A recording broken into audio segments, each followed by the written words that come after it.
ओम।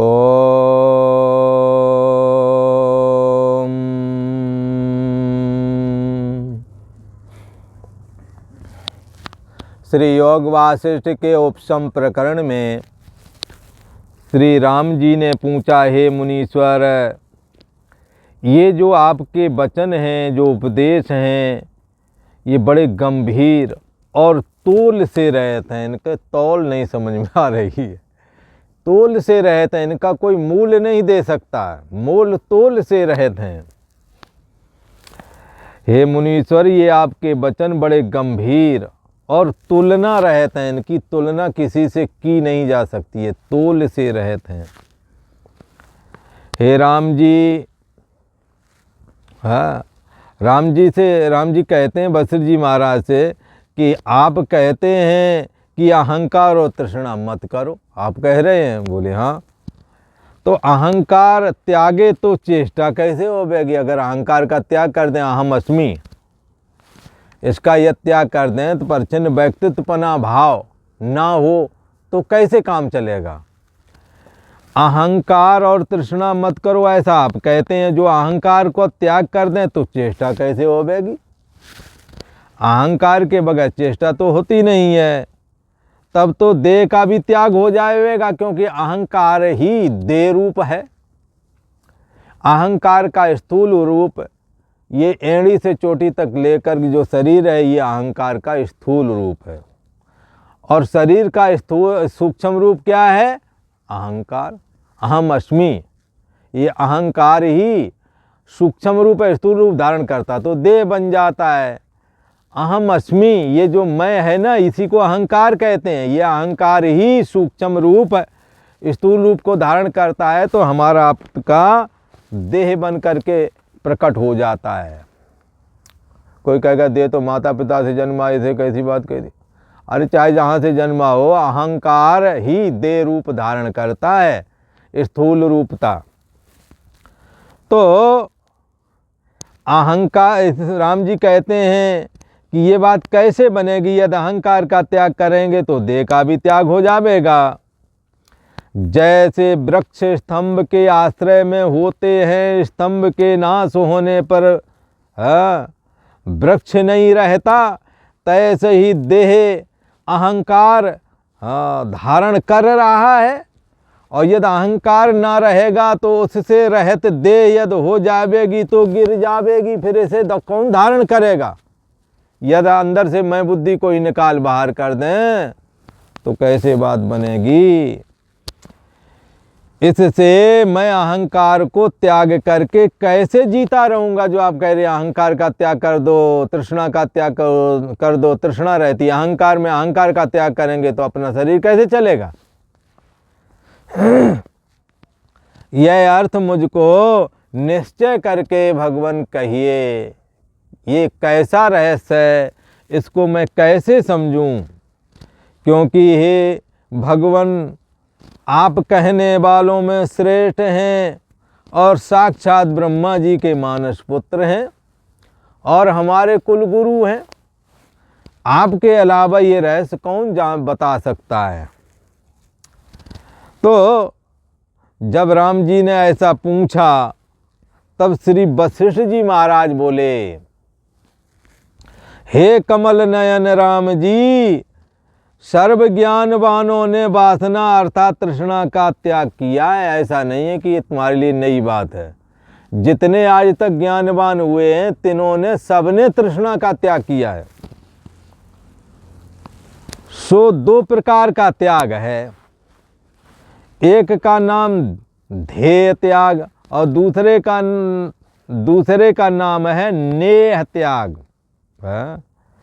एक का तृष्णा दो प्रकार से, वासना दो प्रकार से त्यागी जाती है। तो एक का नाम है ध्येय त्याग और दूसरे का नाम नेह त्याग। अब इसका अर्थ करते हैं। मैं यह पदार्थ रूप हूँ, मैं इनसे जीता हूँ, इन पदार्थों के बिना मैं नहीं जी सकूँगा और मेरे सिवा यह भी कुछ नहीं, मेरे सिवा यह भी कुछ नहीं।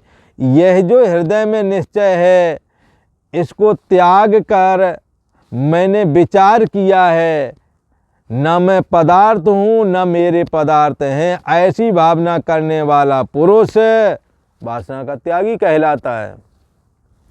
एक बार फिर समझें, वासना दो प्रकार से त्यागी जाती है, एक ध्येय त्याग और दूसरा नेह त्याग। यह पदार्थ रूप हूँ, है, इसके बगैर हमारी इसमें जान बसती है। लोग नहीं कहते हैं, ये आसक्ति का लक्षण हो गया ना। जहाँ पर आसक्ति का लक्षण है वहाँ पर वासना है, तृष्णा है। जैसे एक कह रहे थे अपनी पत्नी को इशारा करे, इनके बगैर हमारा जीवन नहीं चलेगा। एक प्रधान साहब छत्तीसगढ़ से आए थे, कहते अगर ये मर गई तो हमारा क्या बनेगा बोला। तो अब वो, और बाद में पता लगा वो पहले ही चली गई। प्रधान साहब बाद में बहुत दुखी परेशान है। तो क्या कहते, इसके बगैर जीवन नहीं, तो अधीन हो गए ना, तो तृष्णा है ना। जिसके बगैर हम जी ना सकें, वो कामना, वो तृष्णा ही इस जीव को गर्त में फेंकने वाली कही गई है। ऐसी कामना, तृष्णा, ऐसी इच्छा का त्याग कर देना चाहिए कि जिसके बगैर हम जी न सकें। उसी को कहते यह पदार्थ रूप हूँ। हाँ, कहते लोग कहते सुने होंगे, अरे वो हमारा जो पोता है ना, नाती जो, वो उसमें हमारी जान बसती है बोला, उसमें हमारी जान बसती है। तो अब ये क्या है, ये वह पौत्र या नाती रूप जो पदार्थ है, वो पदार्थ मैं ही बना हुआ हूँ, जान बसती है मतलब। और ये तो कहीं भी होता है बताऊँ, ये वासना। इसके ये एक जगह नर्मदा की यात्रा करने गए तो कहने लगे, अब वो यात्रा पूरी हो, बोले ये डंडा हमारा सिद्ध हो गया, इसके बगैर हम नहीं रह सकते, डंडा हम नहीं छोड़ेंगे। तो क्या छोटी छोटी बातों में आप देखें कहाँ पर हमारा ज़्यादा आकर्षण चला गया है। कई कहेंगे हम पुरुष के, स्त्रियां कहेंगे हम अपने पुरुष के बगैर नहीं सकते, पुरुष कहेंगे हम या के बगैर नहीं जीवित रह सकते भला। अब एक में एक पहले जाता जरूर है और फिर रहना पड़ता है। ऐसा नहीं कि नहीं रहना पड़े, रहना पड़ता है। संसार में बड़े बड़े लोग गए और उन्होंने जीवन धारण करना पड़ा। जो कहते थे कि क्षण भी न रह सकेंगे, वो सारा जीवन काटे हैं। कितनी तो ऐसी माताएं थी, उनको नमस्कार है, जो बाल विधवा हो गई, पूरे जीवन भर ऐसे ही उन्होंने निकाल दिया। आश्रम में एक थी, कह रहे थे हाई स्कूल में हमारे पति पढ़ते थे, तभी वो नदी में नहाने गए, डूब के मर गए। और बाल विवाह हुआ था, वो देखा ही नहीं दोबारा, तब से बेचारी वो ऐसी रह गया। फिर आश्रम में काफ़ी अभी भी हैं शायद। सारा जीवन ऐसे ही निकाल दिया, जिसके लिए कहते इसके बगैर कैसे गुजारा होगा। तो कहते हैं कि मैं इनसे जीता हूँ, इन बिना मैं नहीं जीता, इन बच्चों के बिना मैं नहीं जीता, इस मकान के बगैर मैं नहीं जीता। पता नहीं लोगों, तो आप देखते ही हैं घर परिवारों में लोग इस तरह से कहते सुने जाते हैं। और मेरे सिवा यह भी कुछ नहीं। और ये जो परिवार है ना, इनके बगैर हम नहीं रह सकते। पर एक बात और भी है, बोले क्या है, हमारे बगैर ये भी नहीं रह सकते, ऐसा भी दावा ठोंकते हैं। और जब चले जाते हैं तो वो तो सबरे चल जीते हैं बाद में। प्रारब्ध अपना अपना है। पहले बनती हैं तकदीरें, फिर बनते हैं शरीर। पहले तकदीरें बनाई जाती हैं, फिर शरीर बनते हैं, जी तो लेते हैं। ये तुम्हारी मिथ्या धारणा, इस तृष्णा को निकाल बाहर करो। यह जो हृदय में निश्चय है राम जी, इसी का त्याग करना है। ये जो दुराग्रह है हर जगह में, उसको त्याग करके मैंने विचार किया है। श्री वशिष्ठ जी महाराज कहते हैं मैंने इसको विचारा है, ऐसे नहीं कह रहे हैं। और जितने ज्ञानी हुए हैं सबने ये आग्रह छोड़ा है। जो आग्रह अभी बताए ना, ये आग्रह सबने छोड़ दिया, कोई किसी के बगैर नहीं। सब अपना अपना प्रारब्ध लेके आए हैं। जब जिसका समय आएगा वो जाएगा, आया है सो जाएगा। राजा रंग फकीर, कोई सिंहासन चढ़ चले और कोई बंधे जंजीर। पुराने लोग गाँव में कहावत कहते थे, जब लड़के लड़ जाएं मानते नहीं थे, कहे तुमने हमारे लिए क्या करते। वो कहते थे और पहले के बुढ़वा लोग जो थे ना, बच्चों से मोह नहीं करते थे। जैसे आज के जो नए लड़के हैं, विवाह हुआ फिर अपने बच्चे को ले फिर रहे हैं बंदरिया के बच्चे की तरह छिपाए कहीं से। हाँ, तो वो अच्छी बात है, वो उसका तो कोई विरोध नहीं। पर पहले वाले लोग, हम लोग भी बाप मातारी हुए हैं, उन्होंने भी बच्चे पाले हैं, पर इस तरह से किसी ने मोह नहीं किया था। और उसका नतीजा ये होता था, जब नाराज हो तो कह के माता पिता जन्म देने के साथी कर्म के साथी नहीं है। बोलते साले तुमने जो जैसा कर्म किया वैसे भोगो जाकर, इसमें हम क्या करें, खुला बोलते थे बुड्ढे। कोई परवाह वाली बात नहीं थी। तो अब तो अपने बच्चों को डांट नहीं सकते, समय बदल गया, मोह ज़्यादा बढ़ गया। उसकी वजह क्या, समय कौन बदलता, हम बदलते हैं। समय तो जैसा है वैसा है ही है। हम लोगों की मनोदशा बदल जाती है। बड़े बुजुर्गों के सामने अपने बच्चों को उठा के कोई चलता नहीं था। आज बड़े बुजुर्ग वहीं बैठे हैं, बाप माते वहीं फूहड़पन भी करते हैं, लड़के आलमन जो करते, पर वो उन्हीं के सामने फिर जवाब भी देना चालू हो जाता है। क्योंकि अतिशय लाड़ दुलार जा कर के आप करके बात करना है। बुराई वाली बात नहीं करना चाहिए, संस्कार तो गलत रास्ते नहीं देना चाहिए। पर वो आप करते हुए फिर वो गलत काम भी करे तो आप ऐसे मत करना, वो कायकलें सुनेंगे, आप ऐसा मत करना। हाँ, थोड़ा बहुत दबाव रखे, क्यों रे तूने ऐसा कैसे कर दिया, ये कहने की हिम्मत नहीं रहेगी। पिता माता के अंदर जो रोज हड़का करके बोला करते थे, उन्हीं के बच्चे तुम भी हो। पर अपने बच्चों से ऐसा नहीं बोल सकते हो। पर अब कोई भाई यद आ जाए तो देखो कैसे आंखें फाड़ के, गला फाड़ के उसके पीछे पड़ते हो, चिल्ला करके सारी एनर्जी डांटने में लगा दोगे। पर बच्चे जब स्वयं के बेटे का नंबर आए तो सिकुड़ के चुपचाप फिर सारा नज़रअंदाज कर दोगे। ये तृष्णा किस प्रकार से जलाती है, ये बात बताई गई है। इसलिए राम जी, मैंने इस पर विचार किया है। न मैं पदार्थ हूं न मेरे ये पदार्थ हैं, ऐसा हमने विचार कर लिया है। जो कहते हैं ना हमारी जान उसमें बसती है, जान आन कहीं नहीं बसती किसी की। जान तो तुम्हारे अंदर तुम्हारी बस रही है, तुम्हारा मोह बोल रहा, तुम्हारी तृष्णा बोल रही है। न मैं पदार्थ हूं, कहते ना कि इसमें तो हमारी जान बसती है, बहुत जाना नहीं, ये पदार्थ है।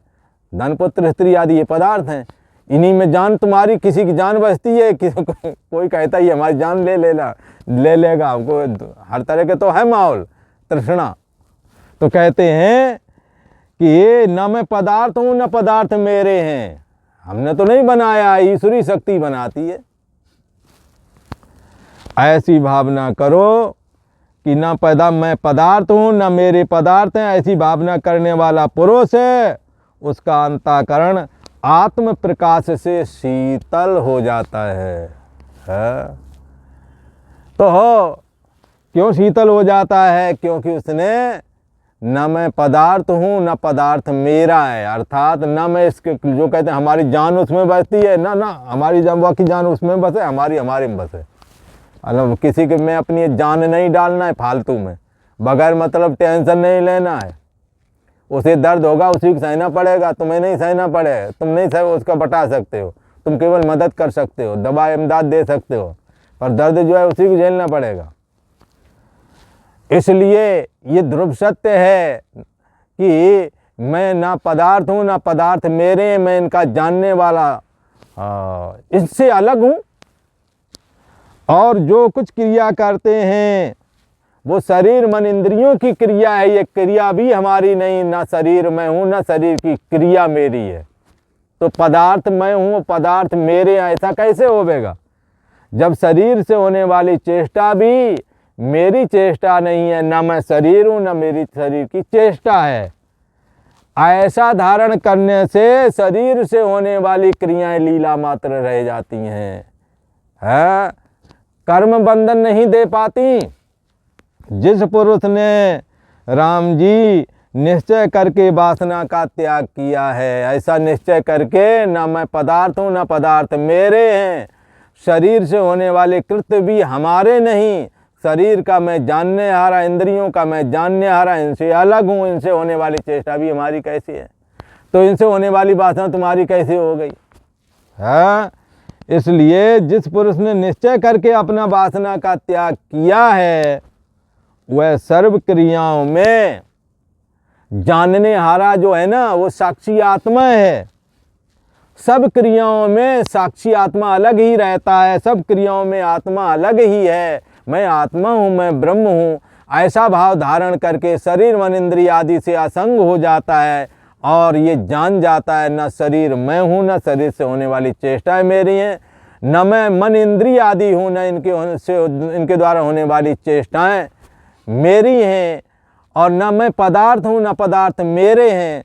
मैं इनका जानने आ रहा साक्षी आत्मा ब्रह्म, साक्षी आत्मा मैं ही हूँ जो इसको जानने आ रहा है।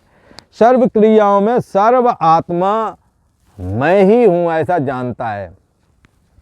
उसको कुछ बंधन का कारण नहीं होता, क्योंकि बंधन का कारण वासनाएं हैं। वासनाओं का उसने सर्वथा त्याग कर दिया है। इस संसार की ये रीति है, व्यर्थ में ही मोह माया से जुड़ते हैं। एक जब गाना संत गाया करते थे, देख लिया दुनिया का सारा नजारा, न हम किसी के न कोई हमारा।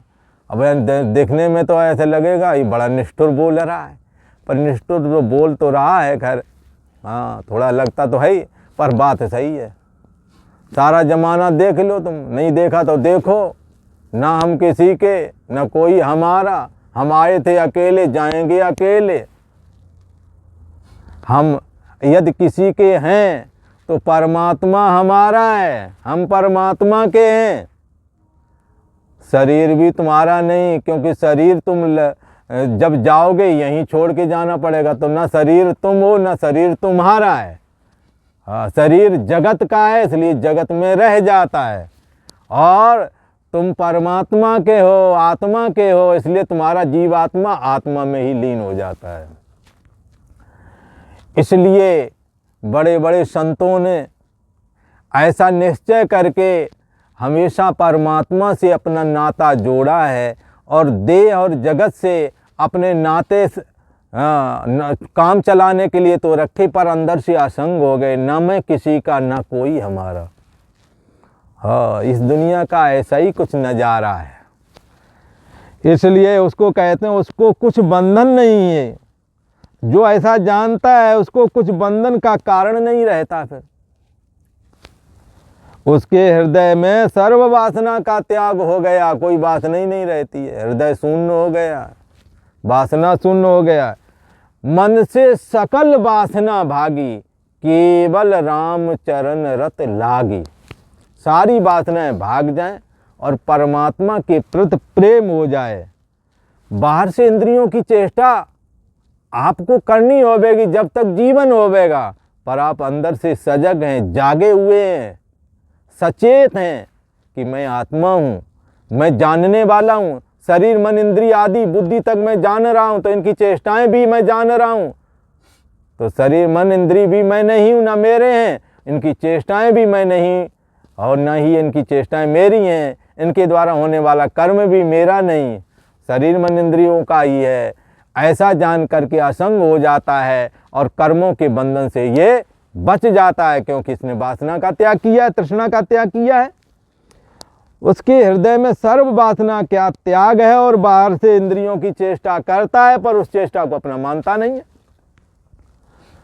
जो पुरुष जीवन मुक्त कहता है राम जी, उसने जो वासना का त्याग किया है, उस वासना के त्याग का नाम ध्येय त्याग है। दो प्रकार के बताए ना था, वासना दो प्रकार का त्याग किया जाता है वासना का, एक ध्येय त्याग और दूसरा है प्रेय त्याग। नहीं, एक का नाम है ध्येय त्याग और दूसरे का नाम है नेह त्याग। तो ध्येय त्याग की तो बात बता दी कि ना पदार्थ मेरा है, ना मैं पदार्थ हूँ, ना पदार्थ मेरा है ना। और मैं इसके अलग, इसका जानने वाला साक्षी चेतन आत्मा हूँ। ना शरीर मैं हूँ, ना शरीर की चेष्टाएं मेरी है, मैं इनका जानने वाला आत्मा हूँ। इस तरह से जो धारण करता है उसकी वासना निवृत्त हो जाती है। सभी जीवन में पुरुषों ने इस ही युक्ति से अपनी वासनाओं का त्याग किया है और आत्मा को निर्वासनिक जान करके धन हुए और कैवल्य निर्वाण को प्राप्त हो गए। आज इतना ही। वीडियो अच्छा लगे तो लाइक करें, शेयर करें, सब्सक्राइब करें, बेल आइकन को भी दबा करके रखें। ओ